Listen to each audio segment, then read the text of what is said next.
Oh, folks, look at this. Gorgeous looking, aren't they? They just came out of the oven, and I am looking forward to enjoying this. Folks, today I'm going to make some lasagna. Lasagna is delicious, especially when it's fresh made. And I'm not talking about pulling it out of the freezer and heating it in the microwave. I'm talking about fresh made. So what we're going to do, today we're going to make a nice, light, it's going to be a wonderful tasting sauce. So simple to make, it's unbelievable. Simple ingredients, good flavors. We're going to do a cheese lasagna this time. We're going to put some spinach in with that cheese. And we're going to do it with fresh pasta. Hey, don't shy away. It's easy when you know the tricks. And I'm going to show you the tricks. This is lasagna, and it's fresh made. Let's get in the kitchen and enjoy this. Come on. Now, folks, I finished doing my setup method. I like doing this because it makes the cooking easier. But you need to know also, it only took me 11 minutes to measure everything and get it out and ready. Setup method does speed up progress, trust me. Now, for our recipe, we have flour, and that's just an all-purpose flour, ricotta cheese, mozzarella cheese, some white wine. I'm going to use a Pinot Grigio for this, some Parmesan cheese back here. I have olive oil, salt, eggs, spinach, some tomato paste, oregano, and basil. And folks, this right here will give you an absolutely stellar lasagna. Now folks, the first thing I'm going to do so I can get it simmering and steaming off is make my marinara. Put your tomato paste, wine, and spices, or excuse me, herbs, in a pan and bring those up in temperature. Just cover it and allow it to simmer. Now the first part of the simmering, you want to cock the little bit on cock the lid a little bit on the pot.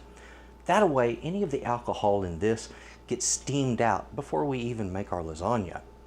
What we're looking here is to make a really thin sauce that then cooks into the pasta, cooking the pasta and hydrating it, and then thickening in the sauce at the same time.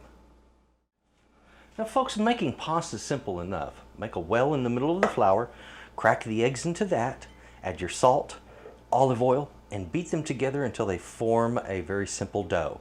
When the dough has formed together, take it at that point, wrap it in plastic or put it in a plastic bag, and let it rest for 30 to 45 minutes. Now folks, I've got that all mixed together. There's a low flame over this, or excuse me, underneath this there's a low flame, and I'm bringing it up in temperature. As I do that and I start to simmer this off, put a lid on it and leave it cocked. That way the steam that comes out first is that alcohol, and all we have to do is cook this long enough to combine those flavors. Break those yolks and just beat the egg.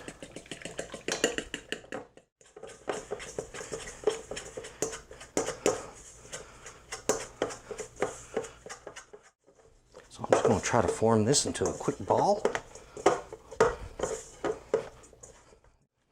We're going to put that pasta right there in our little plastic bag, seal it up, and let it rest. Okay, as you've seen, it doesn't take a whole lot to make pasta. Put your eggs in the middle of it, beat it together, roll it up, stick it in a bag, and let it rest. It's just that simple, folks. It's a cup of flour, a couple of eggs, dollop of olive oil, pinch of salt, mix it together, and put it in a Ziploc or some other, wrap it in plastic wrap if you want. But set it aside to rest. This part's important. If you don't put it aside to rest, if you try rolling it out immediately, well, it'll roll out eventually. Of course, you'll roll it out big and then it'll shrink back up, and then you roll it out big and it shrinks. You'll go through that repeatedly until you can finally get it under control. Or you can simply let it rest, give it 30 or 40 minutes. When you come back, it'll roll out. It'll shrink just a tiny bit, but for the most part, it'll roll out just the way you need, and it won't fight you. Give it rest time. There you have it, pasta. Now folks, go ahead and chop that spinach up, mix it with your ricotta. Don't forget to add a little salt to this when you do it. Now folks, I have taken my pasta after resting it and rolled it out into a large sheet, as you see. I'm going to use the bottom of this dish as a cutting guide to cut my pasta to fit the dish perfectly. Please do yours the same way. Now folks, I have gone ahead and cut out my pasta in these wonderful rounds that'll fit these dishes perfectly. Once you've done this, and you're going to need a total of 8 of these, 2 per dish, all right? Once you've done that, just set them aside, and now everything is ready to go together. I'm going to start with sauce, then pasta, then the ricotta cheese, more pasta, more sauce, and then my shredded cheeses over the top. It's just that simple.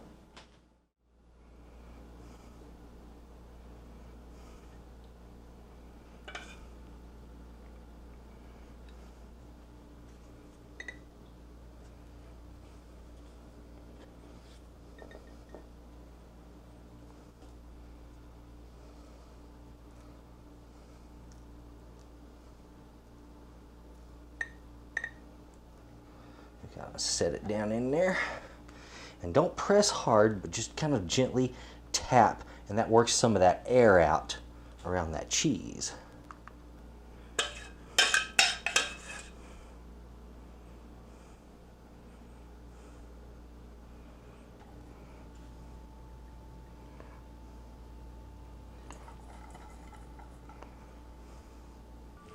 Now for Parmesan over the top of that, to give it that little extra spike of flavor. Yeah.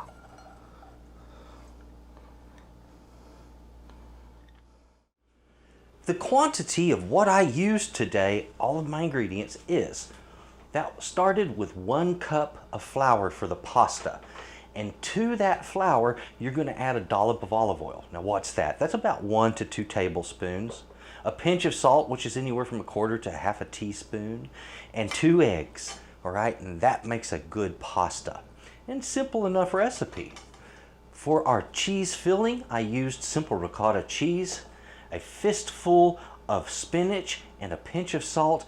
And the ricotta, I used 1 pound on that. Okay, how much on the spinach? I didn't weigh it. It's just grab you a fistful of baby spinach leaves, and you see it there.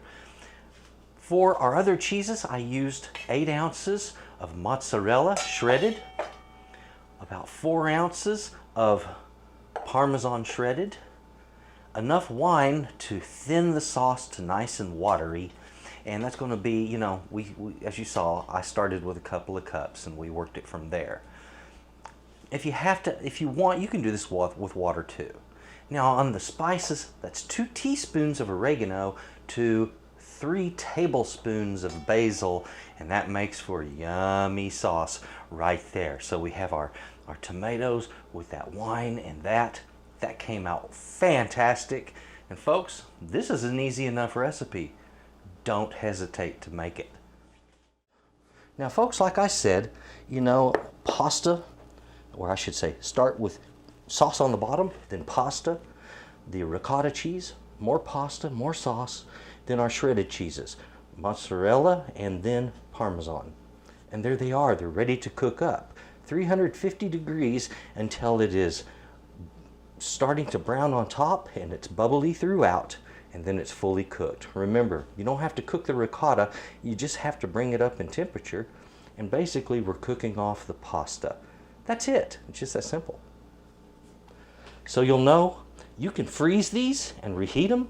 That's what I'm going to be doing to 2 of them. So 2 of them go right into the oven, and the other 2 go in the freezer, and they're going to be used days from now to be probably my lunches.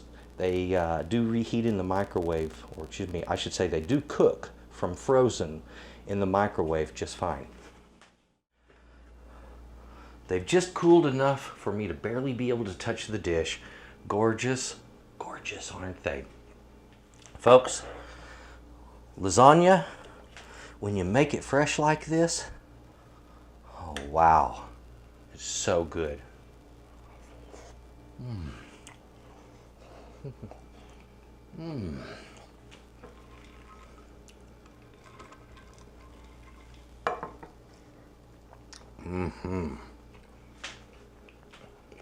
Gorgeous. I know what I'm going to be enjoying a little bit. Lots of that. Folks, delicious cheese lasagna, and this recipe is hard to beat. Do me a favor, take a look down below. You're going to see some links in that description area. You're going to find out a little more about me. You're going to learn about my new website, which is S.A.Trotter.com. Please take a look at that. Very soon there's going to be some product on there for Texas Cooking Today. So when it comes to Texas Cooking Today, shirts, mugs, and things like that, that's all going to be retailed through that source. So that'll be S.A.Trotter.com.